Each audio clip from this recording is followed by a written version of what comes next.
coronavirus, kind of a big fucking problem, kind of a big thing people are talking about. In fact, I just picked up myself an N95 mask that I ordered on a website called Tokopedia, which is basically Indonesia's Amazon. It was like $25. Now, I'm currently in Bali, and we just had a potential first case of coronavirus linked to Bali after report Chinese tourists returned positive tests that was visiting Bali. Now, I'm not like too worried or concerned about Indonesia. There's still not a single person confirmed in Indonesia, but this person was just here, then went back to China and then tested positive. So whether he got it on the way home or on the way back, it's a big mystery. It's a good question. I like in the article, I don't know where you are in it, but it says, don't cancel Bali plans, health minister says. That's just, it's damage control. People don't want to cause panic or concern because this is causing a big fucking problem across the world where everybody is kind of shaming China because people are scared about what the potential is. And obviously, appropriately, we should be blocking travel because this is a potential pandemic that continually gets more and more out of hand. Now, why am I even talking about this? I'm not a fucking scientist. I have no say in what's happening here, but I am someone who travels full time, basically for a living, and spend most of my time in Asia. So part of me is concerned about it because we also just spent a month in Shanghai. And I also went and visited Guangzhou, where it's actually much more prevalent in Guangzhou than it is in Shanghai. And I fucking love China. I was mind blown by how fucking cool this country was. I can't say that. I can say Shanghai was amazing because that's really all I witnessed. But Shanghai is probably in my top 3, maybe top 2 favorite cities in the world. If you haven't been, it's fucking amazing. It's insane. One of the most cleanest, efficient, affordable, awesome, amazing cities in the world. I could easily live there. And I had no real intention of visiting China until we hosted a meetup here in Bali. And this girl from Poland that used to live in Shanghai, she's like, I was talking about Hong Kong. She's like, if you love Hong Kong, you have to go to fucking Shanghai. And so I decided to go live in Shanghai for a month. And it was absolutely amazing. So I really hope that all this stuff kind of eases the tension and we can get it under control because I would love to go back to China and especially Shanghai and also see more of China because it's such an amazing, unexplored, untalked about country. Yeah, it never popped up in our radar when we were like thinking like, where should we go next? Yeah. And it was like always like main cities outside of China. Like China never was like something. Well, a big part of that is because China has so much censorship going on. You can't use, like when we were there, we had to use VPNs for everything we did. They don't have access to Facebook. They don't have access to Google, YouTube, Instagram. Obviously, you can use a VPN, but then your internet is throttled greatly when you do that. So it was interesting, but like 2 years of travel, 2.5 years of travel, China was never really on my radar other than hearing about the Great Wall of China. But as far as like, Shanghai is going to be the sickest city you ever been to, I never even saw a photo of Shanghai per se, really. I just didn't know. Other than the riverside, I don't know what it's called. I forgot about it. But yeah. like, that's probably like the most known place in Shanghai. Yeah, no, it's crazy. But I was in China and I kept posting how much I fucking love China on Instagram. A lot of people are like, dude, what's with you in fucking China? And I was like, I don't know. I got some serious Asian fever going on right now. Thankfully, it wasn't coronavirus fever, but no, it was awesome. So I got a lot more respect for China. Obviously, there's some weird shit going on over there as far as like maybe even internment camps where they like are. They do some weird stuff there right now. Something to do with Muslims. I'm not going to really talk about it because I don't know. I don't have any. Basically, Chinese do some weird things and some people don't agree with it. They also, maybe why the coronavirus is so out of control is because one thing I did notice is that Chinese love to hawk really loud loogies that we witnessed. And I was just at the Edge in Bali with Kylie, which is like a really nice resort and pool. And people are trying to take a bunch of photos over the edge. And this Chinese guy with his goggles on kept swimming in front of everybody that's like totally unaware. And he kept popping up out of the water and making all these super loud noises like, ah, cock. And I then remember the first time we arrived in China and our driver picked us up, and I freaked out when he just pulled the biggest one I ever heard in my life. And then we were like walking somewhere, and behind us, like some guys is hawking a massive loogie, like loud and obnoxious. It's like apparently they just don't care. But so this guy pops out of the water again, hawks a really big loogie on the fucking glass window, and then he's just sitting there like splashing. I don't know. Nothing against Chinese people. I love China. I love the Chinese. But apparently they're just really disgusting when it comes to hawking loogies in public with no basically respect for their surroundings, or they're not self-aware of it. Maybe it's just a thing. But looking into the current status of the coronavirus, it says the coronavirus has infected more than 64,000 people across 26 countries and nearly 1,500 deaths so far. And there was also a big spike in the cases overnight because they changed the diagnosis process. One thing I read is just that they were just if you have symptoms, they were calling it that you have it. And then another thing was that they're using digital imaging instead of the actual like physical test. They were just looking at the lungs through a digital image to diagnose. And there's now this is just crazy. I don't know if any of this is real. I don't even know what CCN is, but they're like on some TV show talking about it. And apparently this guy had been a whistleblower before for the censorship going on in China.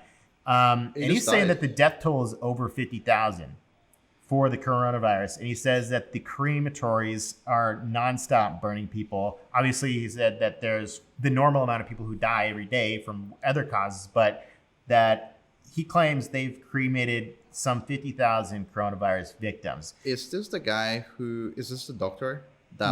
No, it's like some different guy right now. No, this is some guy. I don't think I've ever even told you about this. This is some article I was reading the other day. His name is Guo Wengji. He's a Chinese billionaire living in exile in the United States.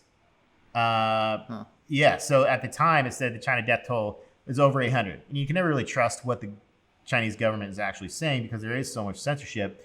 And this guy is claiming there's over 50,000 victims, which is pretty crazy. And he's saying 1.5 million coronavirus cases in China, as opposed to the official over 60,000. China has charged him with rape, bribery, kidnapping, money laundering, and fraud, but the U.S. has declined to extradite him. Guo has published a number of other allegations of corrupt among the Chinese top officials. Vice News say they're a mixed bag. Some have been proven false, some have neither verified nor disapproved, and others turned out to be accurate.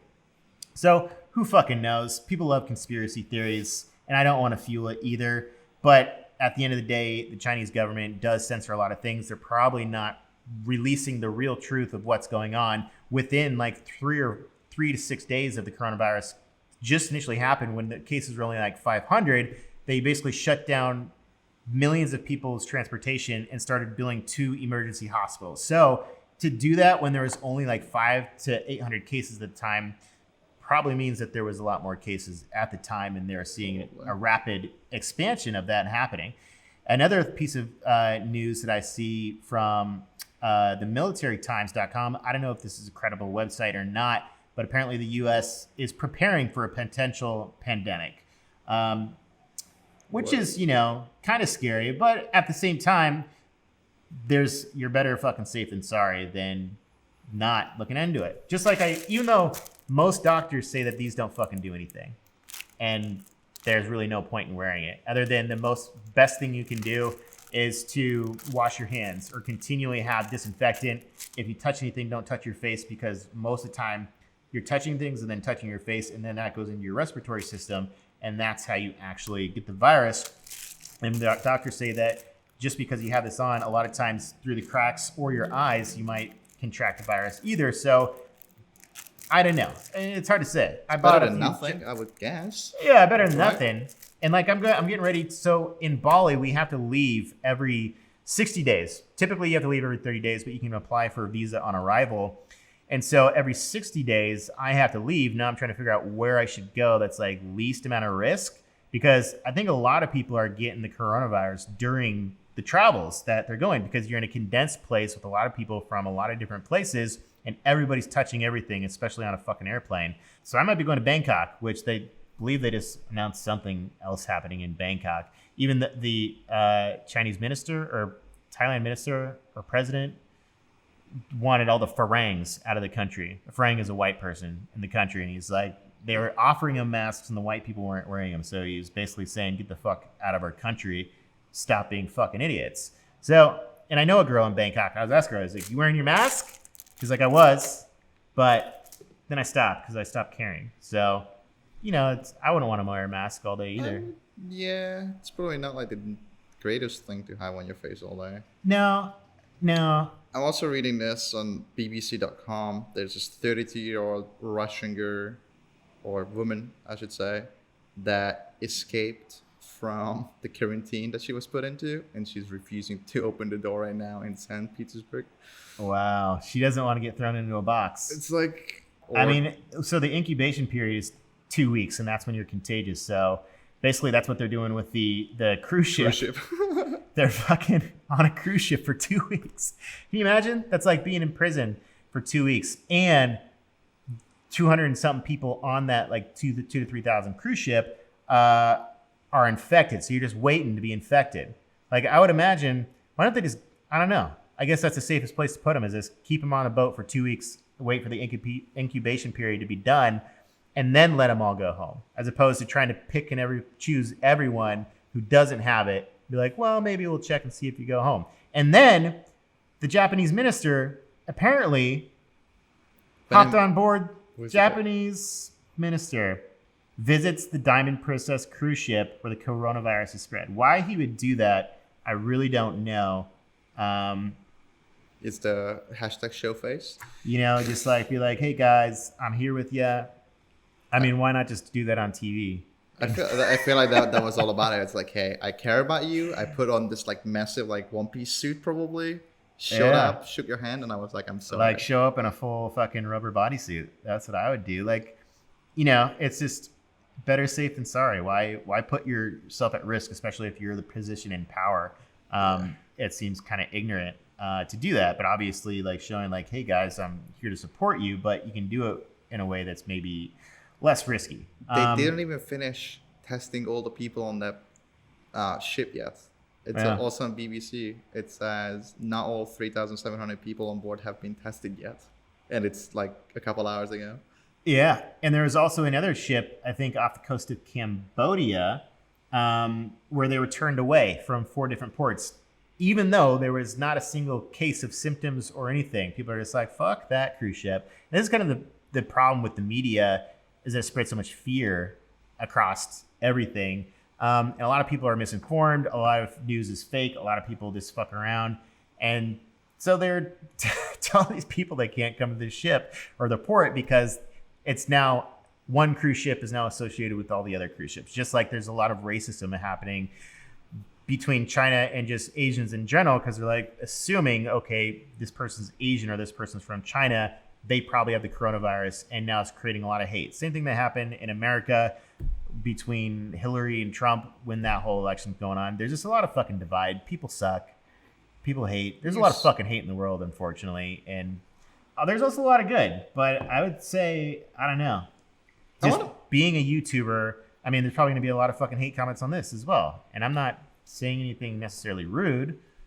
I'm just talking. And when people talk shit. Most haters just have bad days. Yeah. Or they're just jealous. Yeah. Like, I don't think they hate you. They just wish they were you. That's potential also. I would say that. I don't think people hate other people. They're just jealous. It's jealousy and depends how other people deal with jealousy, right? Yeah. It's just, I mean, anybody can hate me just for the way I talk. And did some people remember on your documentary that we edited, there's like people on it. It's like you're renting those or like leasing or whatever the comment was. Is like, no, but he's still fucking paying like 10 grand a month on car payments and insurance and bull and whatever. It's like, what's your point? Like, yeah, I don't get it. People are fucking weird. It's like, do people think that there's like a $20 million house and someone just cashing out $20 million right away? Yeah. Like, is that how people think? Well, that's how uneducated a lot of people are. And it's I feel like schools should teach better. I think schools fucking suck. I think True. People should figure shit out on their own. You can learn just about anything you want on the internet. The only thing that school does sometimes and sometimes in a very negative way, is social skills. Yeah. And a lot of time that can be negative for a lot of people, especially if they don't fit in and they're like an outcast, and then they just get made fun of, and then they become the people that hate everybody or leave fucking troll or hate comments because they come from a world where people are hating on them and they see other people with something that they want or don't have, and that curates a lot of hate. That's happened. Yeah. And so I don't know.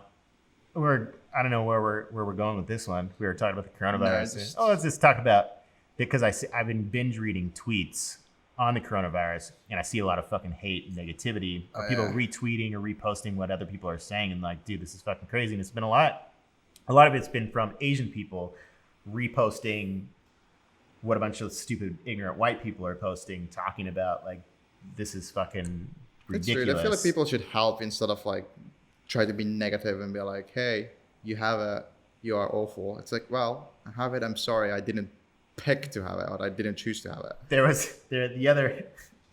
was a case of a guy in the UK, and this stupid news media clickbait were calling him a super spreader. Oh. And it was just like, I fucking hate the news. I hate the media, even though I'm going to have to do some sort of clickbait title for this. You clicked it though, right? You were like, yeah, well, I want to see the super spreader. Yeah. What did he do? I clicked the super spreader. I was like, super spreader? Sounds like Super Shredder from Ninja Turtles from back in the day. But yeah, people, I don't know, people fucking suck. I just realized I have a meeting right now at 4 p.m. Nice. So with that said, you guys, the coronavirus is pretty crazy. Be safe out there. I got this as just precaution because I got to go to Bangkok soon on a visa run. And hopefully we get this under control. I think the world just needs to work together. I think we need to stop hating on China. China's actually really fucking cool. Shanghai is cool. I can't talk for the rest of the country. But, you know, I think we all just need to come together and fucking stop the hate everywhere. And this is a worldwide fucking problem, right? And it's not a fucking China problem. It's something that will spread to the rest of the world if we don't help China. So with that said, thanks for joining us on The Real with Cameron Foose. Click that like, subscribe, comment what you thought about this below. What do you think about the human race in general and their ability to be nice to humans? I want to know. I see a lot of hate in the world. It's kind of saddening me, especially being a YouTuber. I read comments, and there's a lot of fucking hate out there in the world. And I would like to see more positivity, Norbert. It would be nice. Yeah. Just be positive, folks. Catch you in the next episode.